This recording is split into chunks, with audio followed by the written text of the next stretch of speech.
Bonjour Emmanuelle Costa, vous êtes directrice du capital humain chez Tikeo Capital. Tout à l'heure, on parlait de l'attractivité des établissements financiers. Oui. Et on parlait justement de la mobilité. Oui. Comment c'est devenu un levier d'attractivité Oui. chez les établissements financiers et spécialement chez les sociétés de gestion. On en est où aujourd'hui ? C'est vrai qu'aujourd'hui, les jeunes, mais je dirais même aussi les moins jeunes, ont envie de pouvoir se projeter en dehors un peu d'un quotidien avec lequel ils sont un peu trop familiers. Et donc, je pense que, y compris d'ailleurs quand ils sortent de grandes écoles où ils ont eu l'habitude de faire des Erasmus et des stages, y compris à l'international, je pense qu'ils aspirent à retrouver un peu cette options dans les groupes qu'ils vont rejoindre. Et c'est vrai qu'une organisation comme la nôtre, qui est à taille humaine, mais en croissance forte, on est un groupe qui se développe globalement. Et donc à ce moment-là, on a aussi des opportunités à offrir pour ces entrepreneurs qui vont pouvoir s'établir à l'international. Alors les périodes de mobilité sont variables, hein, ça va de 1 an à 3 ans par exemple, dans tous les pays dans lesquels on est présent. Et c'est vrai que ça a plein d'effets bénéfiques pour le salarié sans doute, parce que c'est stimulant intellectuellement, c'est souvent bien aussi personnellement de découvrir avec sa famille par exemple un environnement différent. Mais je dirais que pour un groupe qui est en croissance et qui veut globaliser son activité, c'est d'autant plus intéressant que vous allez mixer les équipes et permettre à des gens qui viennent soit d'autres équipes, soit de la même équipe, mais avec une posture culturelle différente, de se mélanger, ce qui favorise beaucoup les échanges, ça permet le networking avec beaucoup d'efficacité en fait.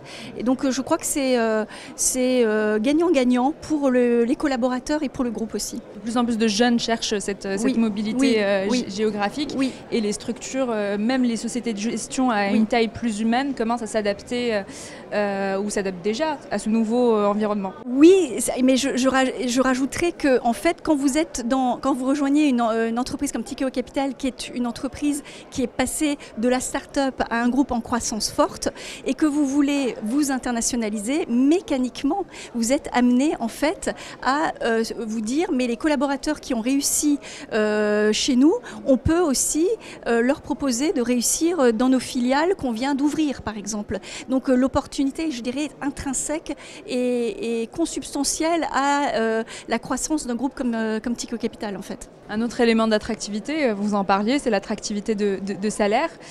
Où est-ce qu'on doit placer le salaire dans notre recherche de postes et de carrière ? Vous savez, c'est très intéressant. Aux États-Unis, vous n'avez pas le droit de demander combien la personne gagne dans les entretiens de recrutement.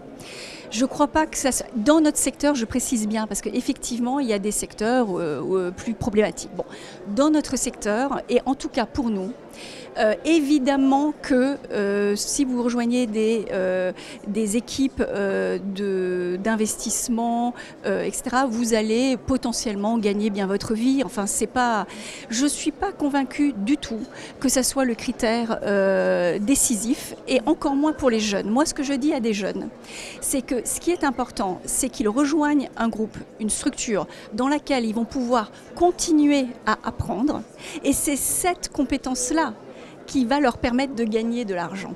D'accord ?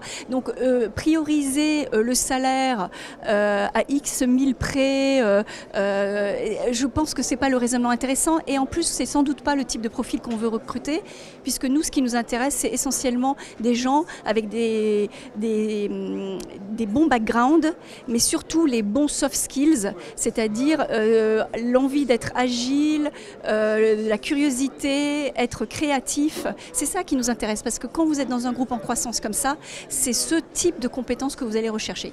Et la rémunération, si vous êtes performant, vous êtes dans un mode de méritocratie, vous gagnerez de l'argent.